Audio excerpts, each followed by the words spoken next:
Sākot studēt Mākslas akadēmijā, tur mēs satikāmies, bet tieši kā to varētu nosaukt par pirmo tikšanos, ka pirmais kurs sanāca kopā?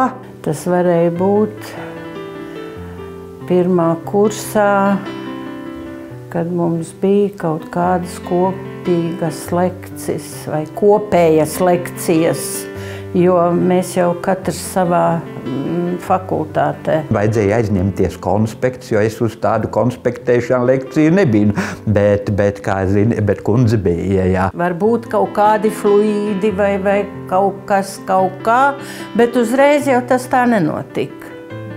Un vispār jau ir grūti pateikt, kā tas notiek. Tad pienāca kaut kāds brīdis, jā,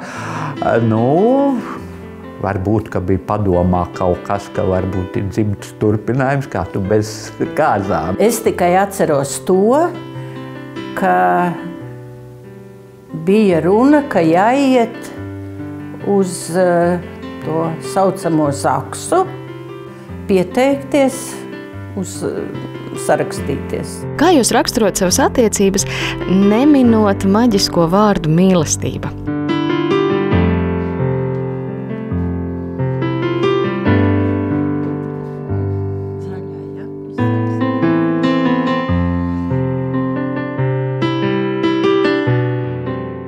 Tā ir toleranta līdzās pastāvēšana un otra izpratne. Laulības dzīvē man šķiet, ka tas izpaužās ļoti normāli, vienam otru saprotot. Ikvienā tādā pat sīkumā, jo ja nav tāda savstarpējā saprašanās, tad laikam ir grūti. Ko jūs redzat, ieskatoties sava tuvākā acīs?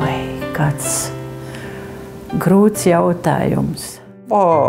Tas lai paliek dzejniekiem, jo ko viņi citu teiks. Nē, es pat, ja godīgi, es uzskatu, aizgāja tie 50, bet viņi pilnīgi dabīgā plūdumā, ja, bet ne jau tā kopdzīve, bet ka tā dzīve, mēs kaut ko esam darījuši, nav pa tukšo bijis, bērni izauguši, visi kārtībā. Teiksim, ja kaut kur aizbrauc, kaut vai makšķerēt uz vairākām dienām, ir kāds ārzemju brauciens, ka pietrūkst, kad šķiet, ka māja ir tukša, cik labi būt, ka atkal atvērtas durvis un jau būt mājās.